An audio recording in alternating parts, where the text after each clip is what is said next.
So we got some updates regarding the election, with the first one that kind of came out last week being that apparently Donald Trump is running away from the debate. Now this comes from Huffington Post. Donald Trump and Kamala Harris are fighting over one debate issue report.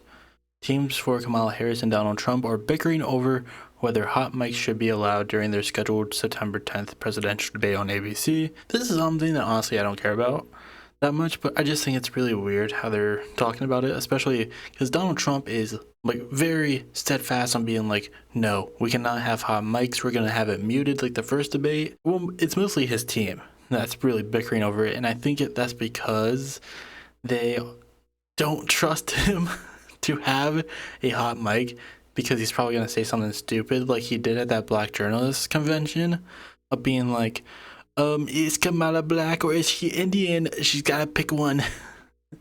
And it's just gonna be a bad look for him.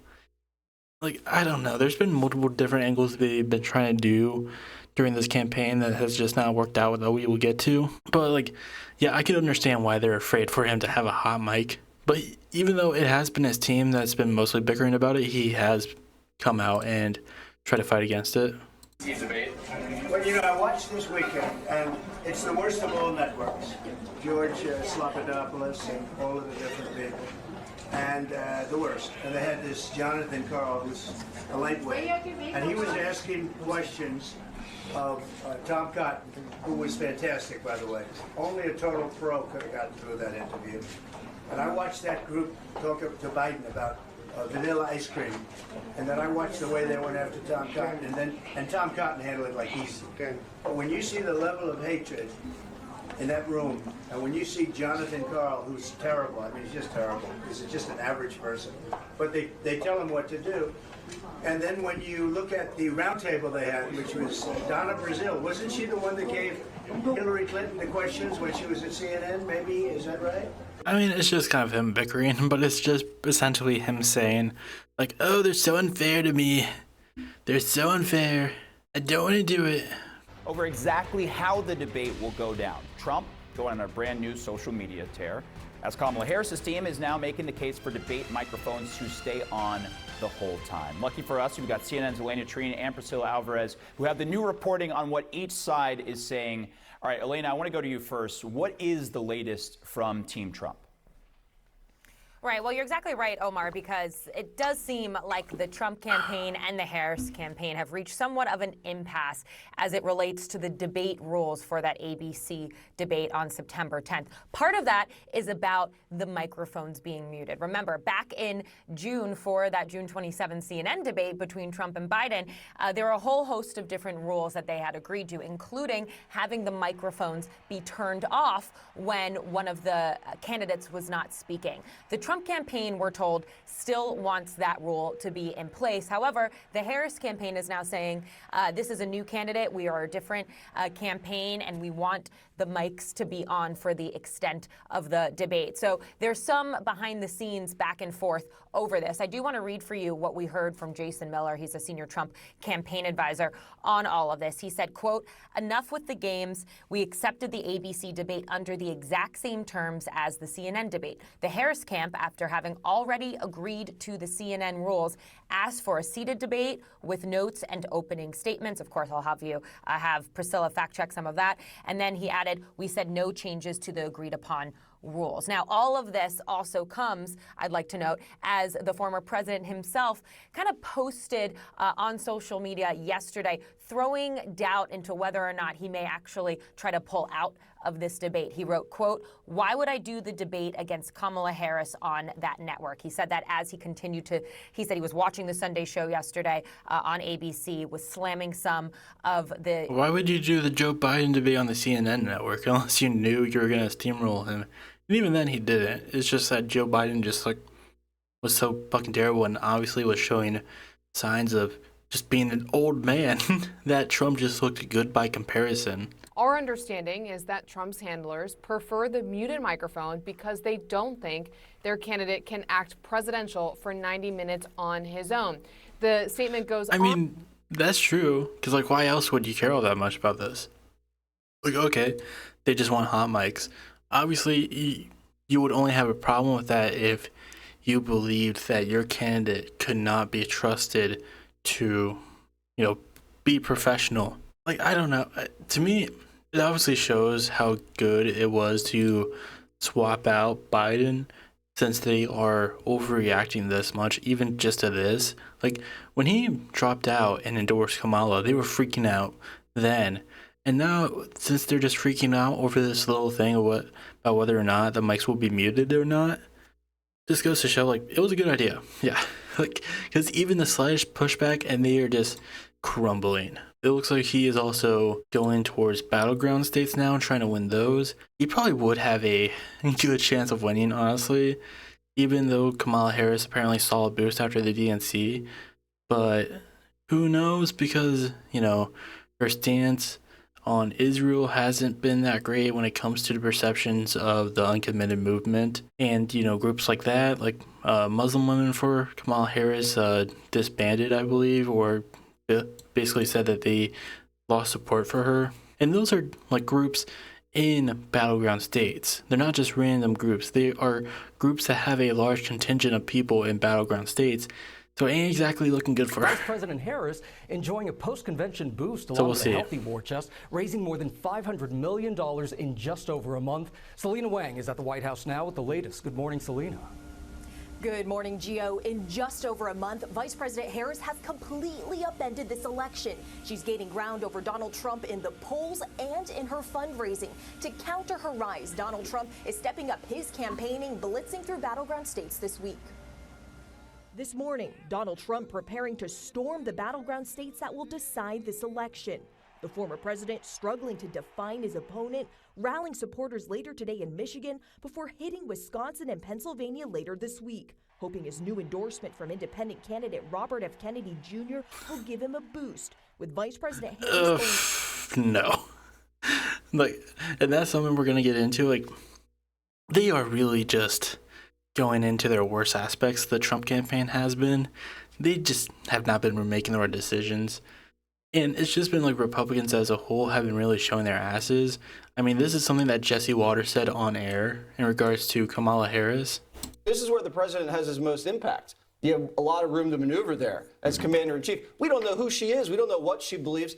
She's going to get paralyzed in the Situation Room while the generals have their way with her. Right now, Jesse Whoa, Jesse, I don't like that. figuratively, Take again, it back. Like, I mean, if you couldn't hear it, I'll just repeat it. Jesse Waters just said that Kamala Harris is going to get paralyzed in the Situation Room while the generals have their way with her. I mean, what is this? And again, this guy isn't like a big, a part of the Trump campaign, but he's a big Fox News anchor. Obviously, he's a part of it. It just goes to show, like, they're just really showing their asses.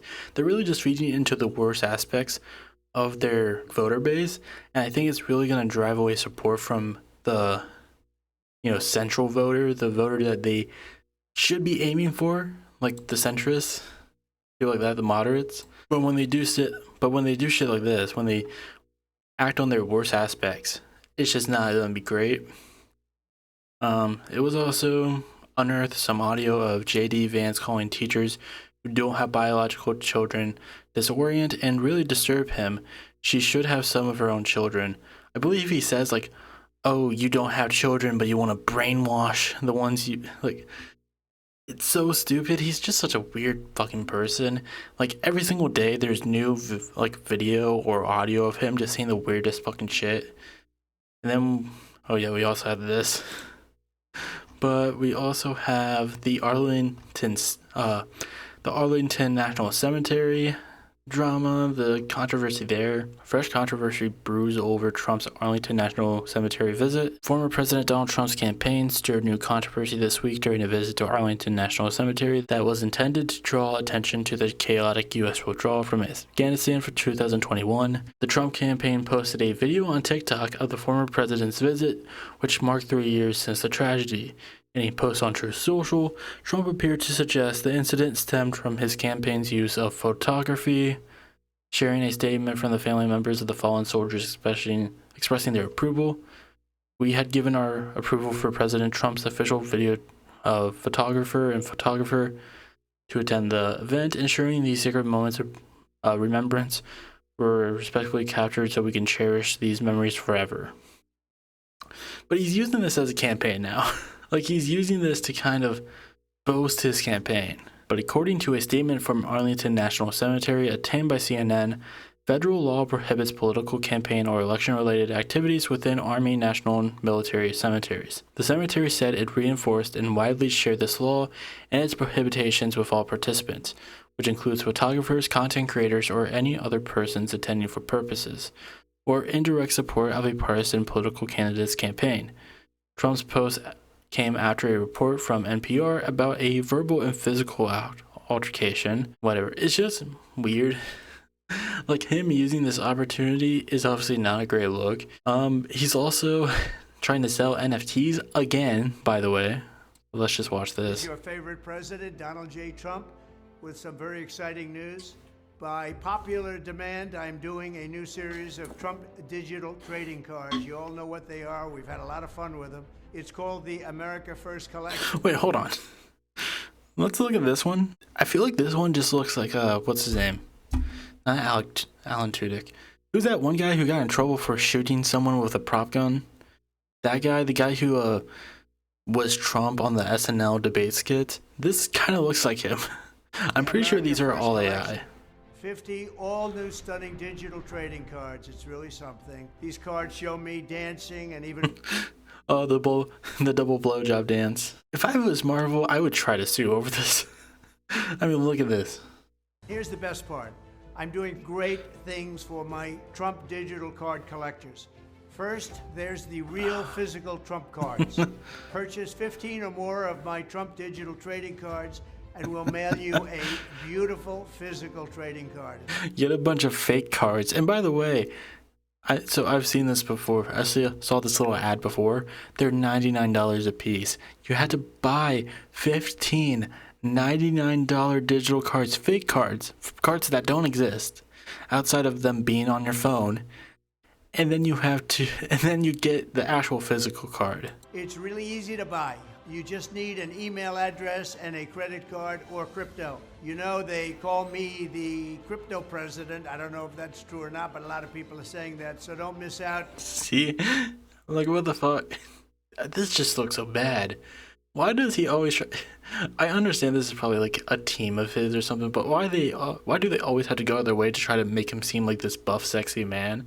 Like, we know what he looks like. Someone in that team has to be, like, someone in his campaign team just has to be fucking with him. Because they keep making, like, the wrong decisions. NFTs, literally nobody gives a fuck about them anymore.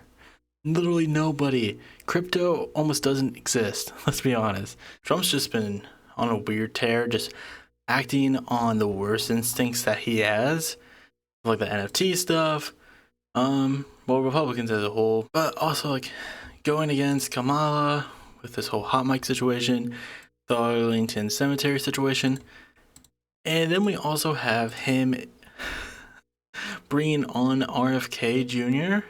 Apparently, he's planning on giving him a cabinet position, which has been like a whole thing in the last month. RFK, like, he went to the Trump campaign first and was like, hey, I'll drop out and endorse you if you give me a cabinet campaign. They said no. He went to the Kamala campaign, said the same thing. They said no. But I guess the Trump campaign is just so desperate now that they're really just like, yeah, well, we'll bring you on board. It's just so dumb. He's just like such a weirdo. Apparently, he is still on... He is still on some ballots in swing states, so we'll see how that goes. I'm sorry, but if you're dumb enough to vote for RFK, you're probably also dumb enough to try to vote for him because you think you're also voting for Trump in that manner. But we'll see. I think it's just such a dumb look, but, you know, at least Democrats wouldn't do something that stupid as put someone to the right of them on their cabinet, right? The Democrats are not stupid enough to put a Republican on their cabinet, right? Oh, wait. In CNN article, Vice President Harris said she will appoint Republican to her cabinet. Yay, they're doing great, right? You know, with the Republicans essentially shooting themselves in the foot, you would think the Democrats would try to look at least somewhat competent, but no. After the DNC, they have really been appealing to the center for some reason. I don't know why. Like, for Republicans, I understand, because that's where they're losing a lot of voters, because with their weird antics that they've been doing, they're losing the moderate voter. Like, they're just looking weird. They're just weird. When it comes to Democrats, there's already a good amount of moderate voters who are going for them. A lot of their base, the people they need to win over, is like progressives, people to the left of them, the people in the uncommitted, movement. And they're just not doing that. We get that with like this interview here. I was thinking about watching it. This was the first interview that Kamala Harris and Tim Walz did since announcing their campaign. And it just was terrible. It came off very much like a conservative. Like, she was like, no, I'm very pro. Like, they asked her about her position on fracking because years ago she said she was anti-fracking, but now she's like, no, I'm very pro-fracking. They asked her about the wall. She said what she's been saying recently. She's been taking a very right-wing stance on it. She said the same thing about Israel-Palestine that she said before, and the rest of it is just kind of a glaze fest, honestly. So who cares?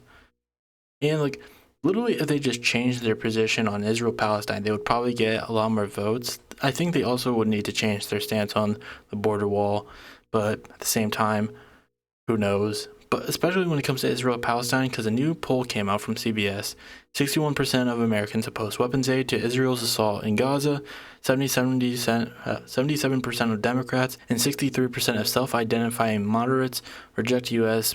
weapons aid to Israel. 77 of under 30 oppose weapons aid to Israel, 75 of black Americans, 66 of women, 56 of white college grads. Like, it's a way more popular position for, especially on your own side and in the moderate side as well, to be like, yeah, we're not going to support them. We're not going to give them aid. And yet they, like, even if you are trying to go for the like moderate centrist vote, which they have been trying to do, they've been trying to lean more in the middle, you're still even not listening to what the middle wants. Like, what are we doing here? Like, the only time that the approval for sending aid to Israel is higher than the percentage of people who don't want to send aid to Israel is when they're Republican or conservative or like insanely old, 65 and older. Like, it's not popular within younger to middle-aged people. It's not popular with liberals or moderates. It's not popular with people without a degree or with a degree, regardless of race. It's only when it comes to, party identification, that's it. And, older, but a lot of older people tend to be more conservative anyways. But it's not. Like, what are we doing? As much as I like to dogpile Republicans for how shitty their campaign has been, I do like it because I am someone who's on the left. But at the same time, this should be an easy race. This should be an easy race. It should not be close at all.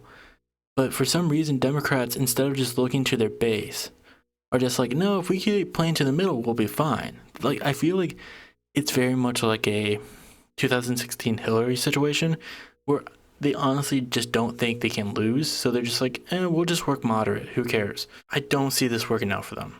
Like, I feel like if they don't start playing left very soon, it's not going to work. And they had a good thing going for them with, like, the start of the campaign. Swapping out Biden for Harris was a way popular pick.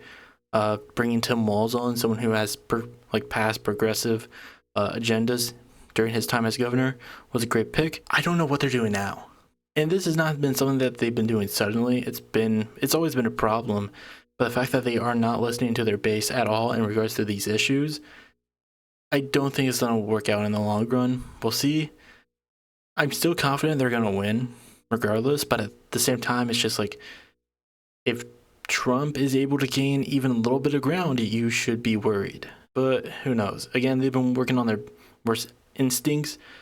But that doesn't mean that things can change or not change. So we'll see.